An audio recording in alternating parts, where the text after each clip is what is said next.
Olá, sétimo ano. Hoje o tema da nossa aula é Conto Maravilhoso no capítulo 21. Então, inicialmente, nós precisamos aqui nos atentar para o próximo assunto que será trabalhado, detalhado no decorrer do módulo 6 do nosso material. Ele tem como título Lugares Mágicos. Então, também pelo próprio título e o tema da nossa aula, o conteúdo mais especificamente da nossa aula de hoje, então vocês já podem ter uma noção, um entendimento a respeito do que vai se tratar esse nosso módulo. E no capítulo 21, nós temos o título Histórias de Outros Mundos. Então, vai trabalhar bastante com o mundo da fantasia, com as histórias, com reinos encantados, florestas, lugares mágicos, lugares de muita fantasia, de muita imaginação. Inicialmente, então, eu solicito a vocês que façam a leitura do texto das páginas 104 e 105, que é o texto A Menina dos Fósforos, que ele foi inicialmente, então, escrito pelo Hans Christian Andersen e ele foi, então, traduzido, adaptado por Monteiro Lobato. Então, é importante que vocês deem uma pausa na videoaula e façam a leitura desse texto. E também, logo na sequência, que vocês resolvam as questões referentes a esse texto, nas páginas 106, 107 e também na 108.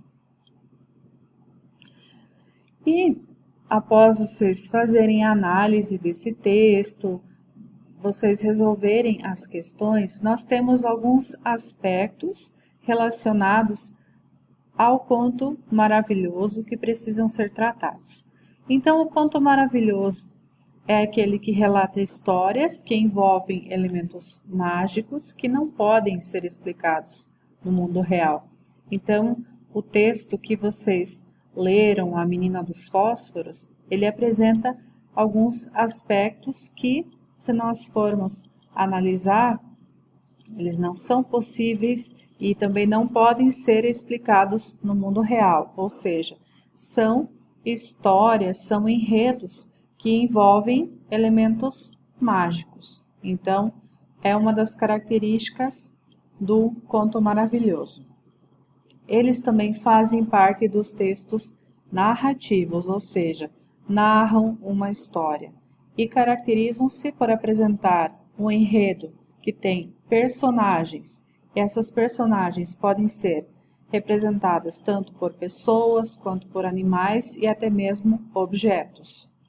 E por isso, então, é comum nós termos reis, rainhas, príncipes, princesas, fadas, bruxas e até objetos encantados, objetos que atuam como personagens.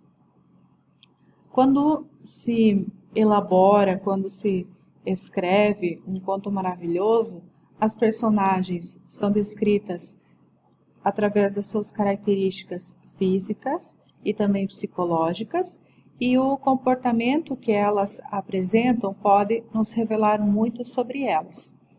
E de acordo com o papel que cada uma das personagens desempenha num conto maravilhoso, a personagem ela pode ser classificada como a protagonista, que é a heroína ou o herói, que luta para vencer os obstáculos e alterar o seu destino, ou seja, é a personagem principal.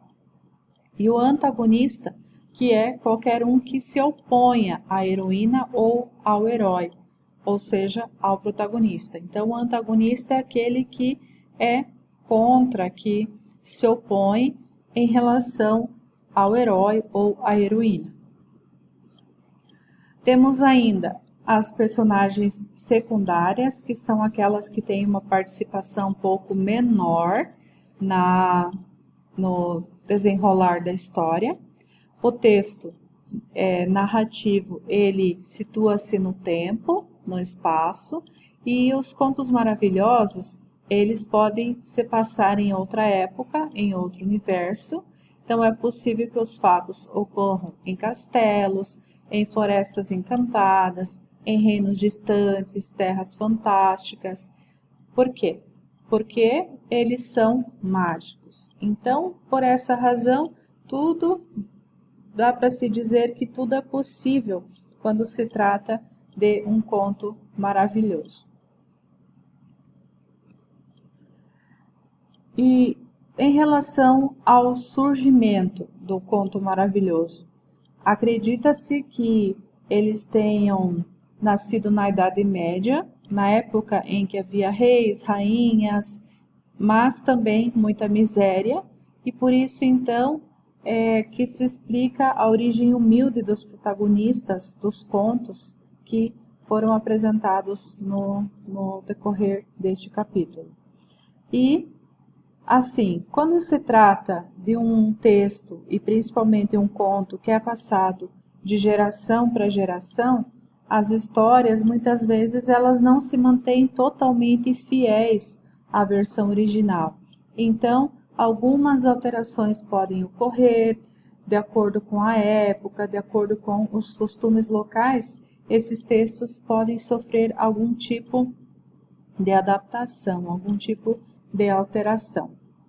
E mesmo que eles apresentem enredos, histórias que, num primeiro momento, a gente tenha a percepção de que não é possível acontecer algo semelhante no mundo real, eles transmitem bastante ensinamentos, valores e provocam reflexões sobre o comportamento humano através do uso dos elementos fantásticos.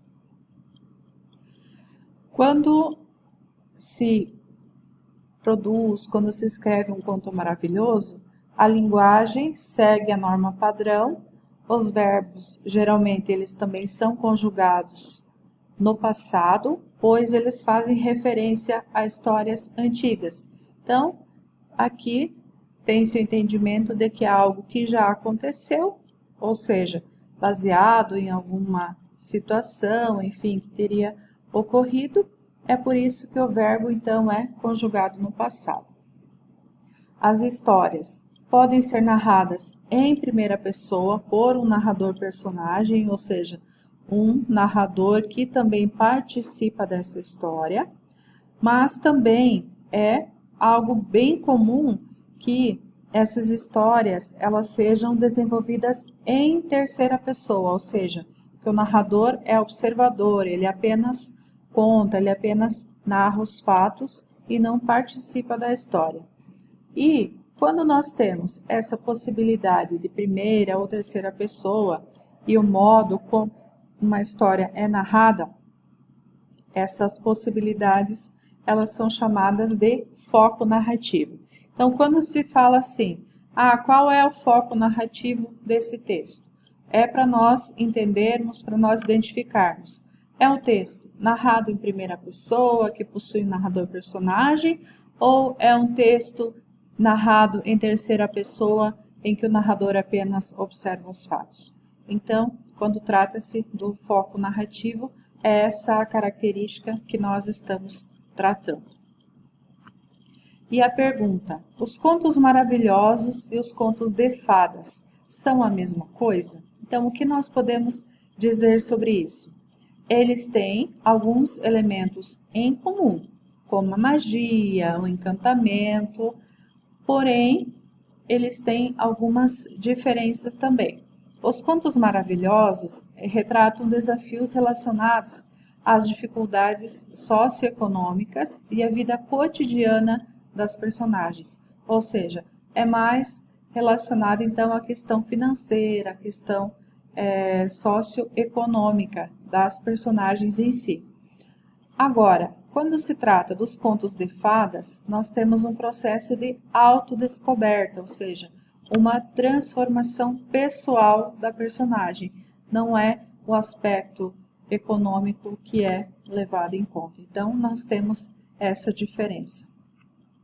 Aqui nós temos então um quadro, uma tabela comparativa entre um conto de fada e o conto maravilhoso. Então, quando se fala da introdução, os contos de fada, eles iniciam com uma atmosfera mágica. Era uma vez, com uma localização temporal indefinida, ou seja, não é possível identificar em que tempo, quando é que aconteceu tal história. Enquanto que no Conto Maravilhoso nós temos uma descrição das personagens, das situações que fizeram com que ela chegasse até aqui. As personagens no Conto de Fadas apresentam personagens anônimas, ou seja, elas não têm nomes. Reis, rainhas, dragões, bruxas, fadas. E nos contos maravilhosos, nós temos personagens específicas para cada história. Por exemplo, um gato de botas, um boneco de madeira, um soldadinho. Em relação também à origem e ao ambiente, os contos de fadas vêm da cultura celta, envolvem castelos, remetem à cultura medieval, e os contos maravilhosos, eles têm herança indiana, abrangem cavernas, florestas, desertos. Um problema que é geralmente discutido, trabalhado em um conto de fada, é a questão existencial, aventuras de natureza subjetiva, como encontrar o amor, estabelecer a paz, enquanto que nos contos maravilhosos é algo mais relacionado à parte socioeconômica, tornar-se rico, ter mais poder e assim por diante. Em relação aos seres mágicos, nos contos de fadas, temos fadas do bem, bruxas do mal, sempre com papéis bem definidos. Enquanto que nos contos maravilhosos, nós temos um gênio que pode ser manipulado pelas forças do bem ou do mal. E o conflito, que é algo que é comum para os dois gêneros. Para que o sonho se realize, é preciso utilizar certos instrumentos, como varinhas, amuletos, talismãs, enfrentar opositores, que podem ser gigantes, podem ser bruxas. Então, aqui nós temos essa delimitação o que diferencia o que é um conto de fada e o que é um conto maravilhoso. E por hoje é só, e até a próxima aula.